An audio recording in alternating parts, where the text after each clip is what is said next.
Hi, my name's Matt and I'd like to welcome you to this Zindiac training video, Availability Management, the purpose of which is to ensure that services deliver the agreed levels of availability to meet the needs of customers and users, applied throughout the organisation's product and service lifecycle from ideation to operations.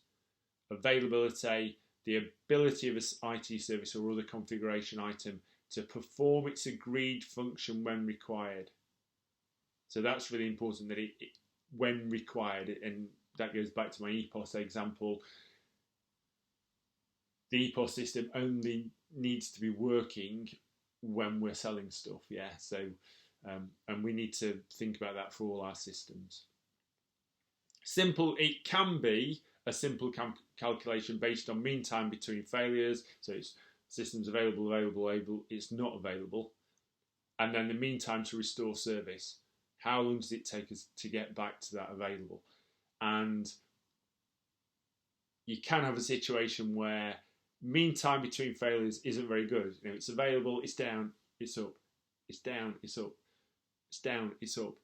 But if mean time to restore service is very, very good, so it's literally down, up, then you can still get high availability. And in some instances, for some services, that might be okay.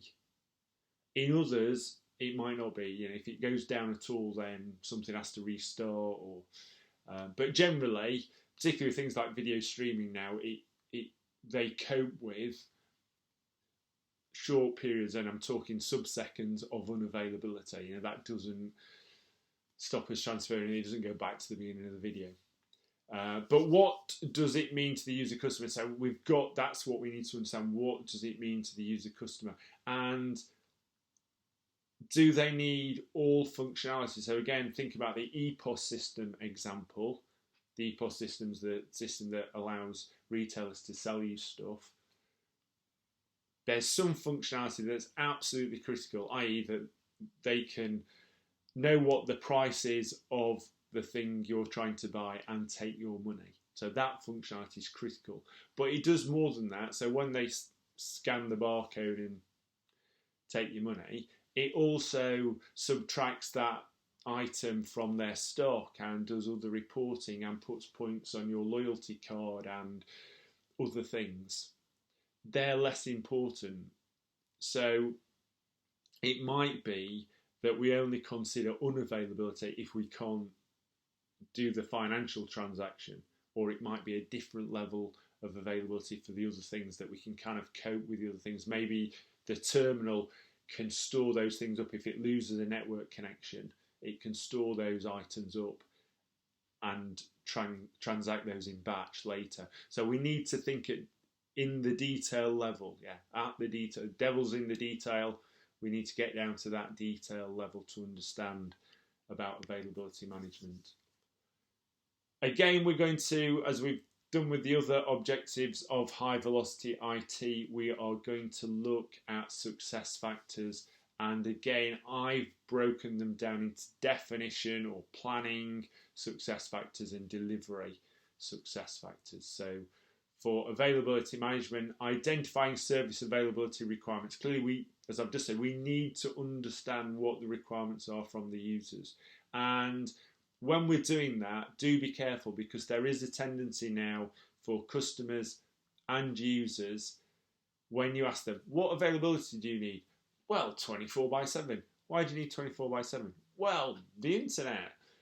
Yeah, but you're a retail organisation with 5 outlets and they just operate in one country and they're only open from 9 till 5.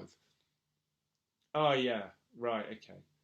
So again, don't be afraid to push back and really get the customer to justify why they need a particular level of availability. But we need to understand the customer requirements. Business analysis and service level management practices help a lot with that. And there is a balance between cost and quality. You want 100% availability 24/7? Yes, we can provide that. It's going to cost 10 million. Oh, we've only got million. Well, how about slightly less guaranteed availability? And because what you've got to remember is a system is 100% available until it's not. So the question is, what is the impact of that non-availability? And quite often flipping the question round and saying, how long could you live without the system? At what point would it start impacting your business? If your EPOS system goes down for 30 seconds, will it really impact your business? I'm terribly sorry, the EPOS system has gone down. It's just rebooting. It will only be another 20 seconds. We thank you for your patience.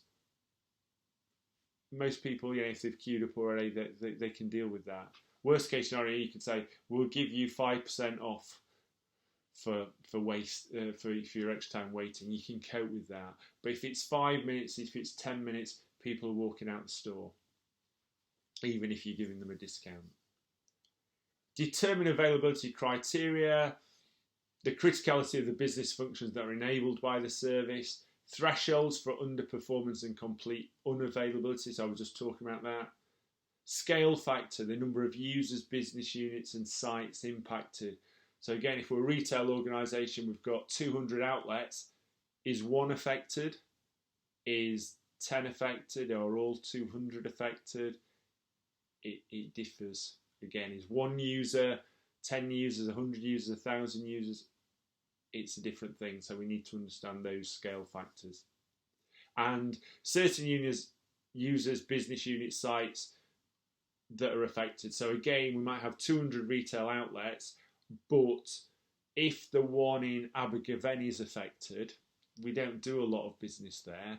But if the one on Oxford Street's affected, although we've got 200 stores, that does 10% of our business. That's a much bigger impact.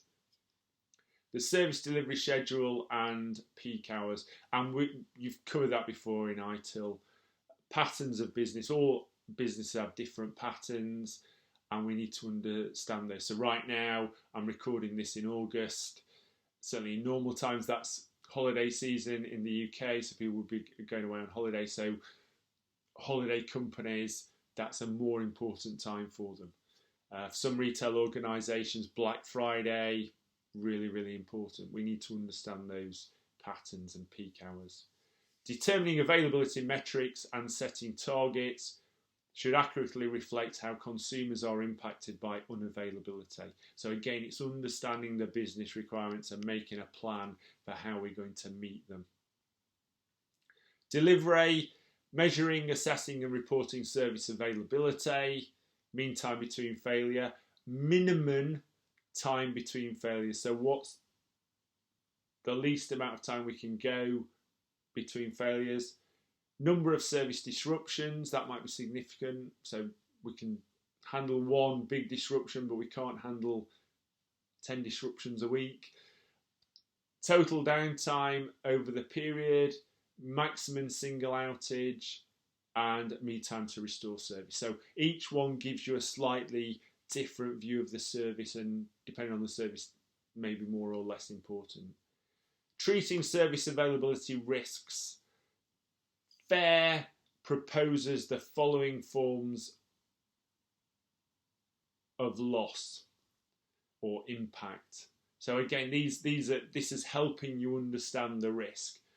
Risk is all about probability and impact. So what's the probability of having the service unavailability? What's the impact? So the impact could be on any of these things, on productivity, on response, i.e. the cost, the expenses associated with managing a loss event, replacement if we have to replace a lost or damaged asset, service level agreement fines and regulatory judgments if that's applicable, loss of competitive advantage and loss of reputation. It is also important to understand how impacts may change over time. And just on that loss of reputation, I'm recording this in August 2020, and I think earlier this month, I think it was, Strava, which is a very popular activity app used by runners and cyclists and other active people, went down. I think they might have been hacked. I think it might have been a security issue, but their service went down, and it definitely impacted their reputation. Whether they've lost business because of it and people have gone on to other tools and services, I don't know, but it definitely impacted their reputation. Please subscribe, switch on notifications, and you will get notifications when we release a new video. Give me a thumbs up if you've enjoyed the video. If you've got any questions, please leave a comment. Beyond that, I hope you've enjoyed the video, and until you see me again, have a great day.